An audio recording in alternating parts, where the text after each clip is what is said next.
حضرت امام اہل سنت، امام عشق و محبت، امام احمد رضا خان رحمۃ الرحمان، جہاں ایک زبردست عالم دین، عرب و عجم کے مفتی، دنیا اسلام کے عظیم محقق و مفکر، سینکڑوں علوم و فنون میں مہارت تامہ رکھنے والے تھے، وہاں آپ کی مبارک ذات کے اندر ایک نمایاں وصف عشق رسول کا بھی تھا کہ عشق رسول تو آپ کی رگ و جان کے اندر شامل تھا، بلکہ آپ عشق رسول کے اس درجے پر فیض دے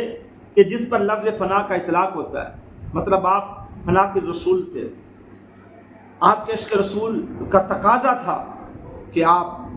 ہر وقت ہر لحظہ رسول اللہ صلی اللہ تعالی علیہ وآلہ وسلم کی ناموس کی حفاظت کے لیے تیار رہتے۔ دنیا کے کسی بھی کونے سے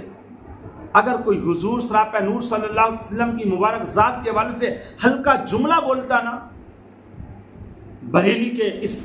عاشق رسول کا قلم جو ہے وہ حرکت میں آ جاتا۔ آپ خود ہی فرماتے ہیں کہ کل کے رضا ہے خنجر خون خار برق بار،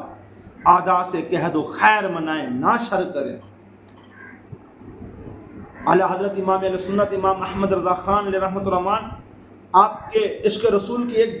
چھوٹی سی جھلک دیکھیں کہ ایک بار کسی نے کہہ دیا کہ یہ جو خاک ہے زمین ہے اس کو عالم بالا سے کیا نسبت، یہ بات آپ کو پتہ چلی تو آپ کی روح تڑپ گئی، اور آپ نے پوری ایک خاک کی زمین کی تعلیم میں پوری نظم لکھی کہ ہم خاک ہیں اور خاکی ماوا ہے ہمارا، خاکی تو وہ آدم جد اعلیٰ ہے ہمارا۔ اس کے آخر میں جا کے بریلی کے امام نے ارشاد فرمایا ان کو کہ جو کہہ رہے تھے کہ اس خاک کو جو ہے نا وہ عالم بالا سے کیا نسبت، کہا اے مدعیو خاک کو تم خاک نہ سمجھے، اس خاک میں مدفون شہ بطحا ہے ہمارا،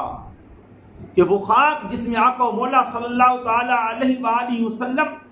جلوہ گر ہیں، تشریف فرما ہیں، اس خاک سے خود عالم بالا کو کیا نسبت۔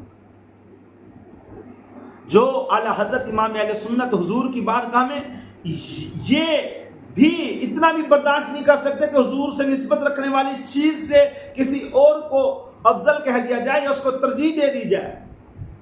وہ اعلی حضرت امام اہل سنت کیسے برداشت کر سکتے تھے کہ اس کے محبوب صلی اللہ تعالی علیہ وآلہ وسلم کی ذات پر کوئی حملے کرے، کوئی حضور کی بارگاہ میں گستاخیاں کرے، کوئی حضور کو کوئی شب و شتم کرے، کوئی حضور سراپہ نور صلی اللہ تعالی علیہ وسلم کے علم غیب پر حملہ کرے، کوئی حضور کے اختیارات کو نہ مانے اور اس پر جو ہے نا وہ عجیب و غریب قسم کے اعتراضات کرے، کیسے یہ ممکن تھا؟